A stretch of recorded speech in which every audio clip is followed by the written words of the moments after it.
I'm Dr. Nadeem Sajjad Raja. You are watching my YouTube channel, Dr. Raja Nadeem Sajjad Official. Today I'm going to talk about arthritis. Arthritis is very common in our society. I receive a lot of calls or consultations about arthritis. There are two types of arthritis. One is arthritis means painful joints. So one arthritis is due to infection, the other non-infectious causes of arthritis. Infectious arthritis can be caused by any bacteria, virus, or even fungi. In arthritis, the joints are painful. There is a soreness, stiffness, swelling. There are three possible routes, or we can say mode of transmission of infectious arthritis. The first one, the bacteria or any causative agent, after spreading through the bloodstream from another part of the body. For example, if someone is suffering with pneumonia, or there is a bloodstream infection, then the organisms will travel and reach to in any parts of the body. They can reach to joint and cause infectious arthritis.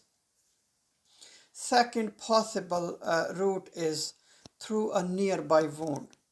Third one is after surgery or trauma, and sometimes doctors give injection into the joint for any treatment. The most commonly infected joint is a knee, but any joint can be infected.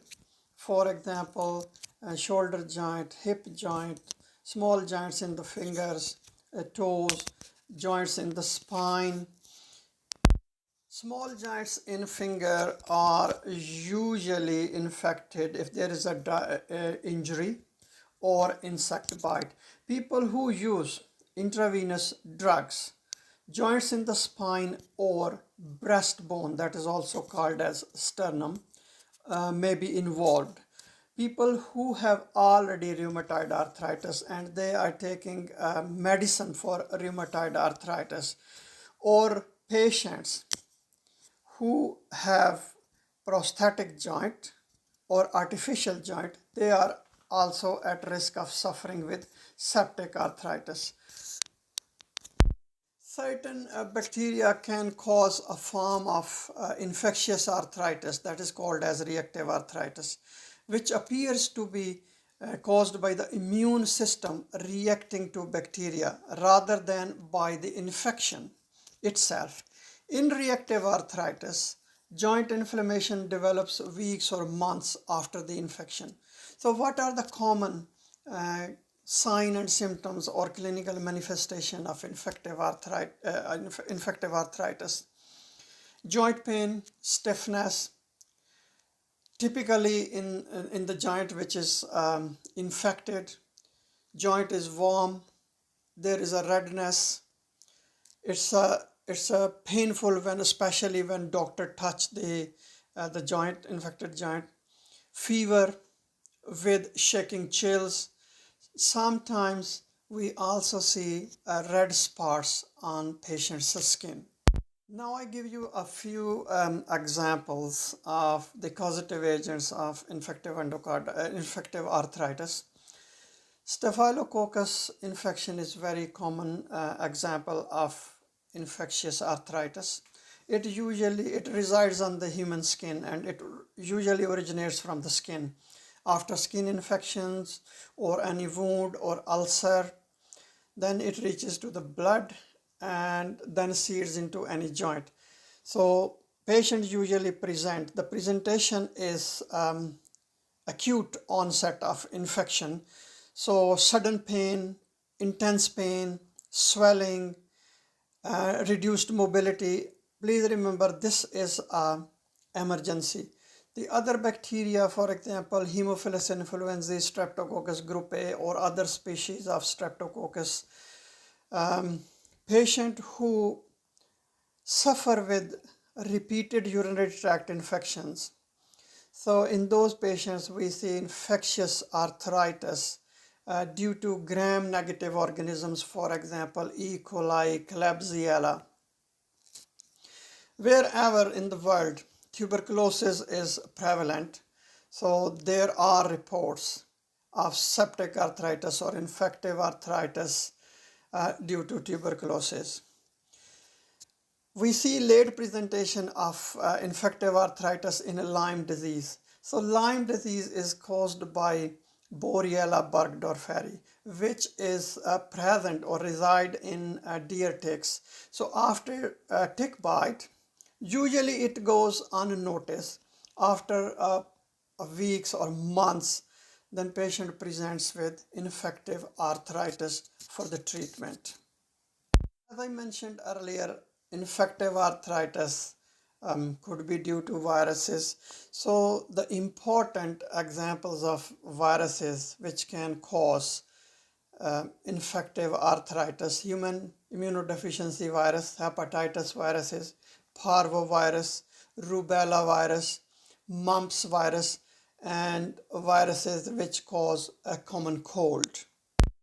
In viral infective arthritis, many joints are involved, but with the passage of time, within a days or sometime in week, when virus goes away from the body, so the sign and symptoms improve. In fungus, the best example is histoplasma, which causes histoplasmosis. So how infective or infectious arthritis is diagnosed? When patient presents to the hospital, so doctor first of all examine the patient. Then they take fluid, if it's a bacterial, or if there is a suspicion of tuberculosis, or if it is a fungal, then they take fluid from the joint, because the joint is infected and there is a fluid accumulation in the joint. So they take the fluid. It of course gives relief to patient. Then this fluid is sent to the laboratory for further testing and examination to determine the cause of this infection, in order to start the treatment, definitive treatment. Bloods are also taken, and bloods are sent to the hematology lab to check about the inflammatory markers, whether markers are raised. So a doctor also take a detailed history. Then images, for example, MRI or CT scan or X-ray are also done to check how much damage is done, and also establish the cause of, to establish the disease, infective arthritis. After establishing the disease or the diagnosis, so if the surgical intervention is required, then there are different surgeries, scope procedure, for example. So that is called as arthroscopy. It is a flexible tube with a video camera at its tip. So that is inserted into the joint through a small incision, and then they check about the damage, because if infective arthritis treatment is delayed, or sometime if the infection is severe, then there might be a damage, and then the surgeons, they repair the damage, they check, and they also remove the fluid. In some cases, open surgery is required if there is there is a prosthetic material in the joint or artificial joint. They might remove the prosthetic material or artificial material from the joint. So according to the causative agent, if it is a bacteria or fungus, then appropriate treatment is started. So treatment is usually, the duration is long. It is 4 to 6 weeks. In some cases, it may be longer. In viral infective arthritis, antivirals are used only if there is a confirmed diagnosis of virus, and that virus is killed or there is a specific drug for that virus. Otherwise, in most of the cases, in viral infective arthritis is cured without any problem. So what are the best possible ways to protect infective arthritis? For example, staphylococcal arthritis.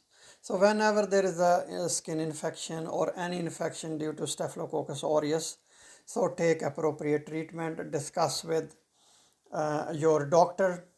So this is the best way, because if it is untreated, then organism will seed into the joint or any other part of the body. Gonococcal arthritis. You can prevent this type of arthritis by preventing gonorrhea.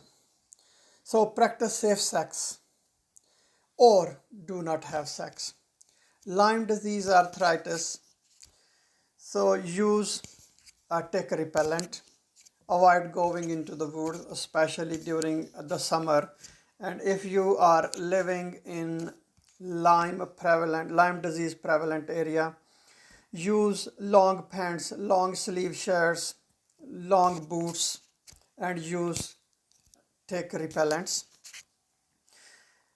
People who are living in areas where tuberculosis is common or prevalent, so please complete the treatment of tuberculosis. That is the best way to avoid infective arthritis due to Mycobacterium tuberculosis. In viral hepatitis, same, just avoid getting viruses. If you have any question, please write down in the comment section. I will answer. Thank you very much for watching this video.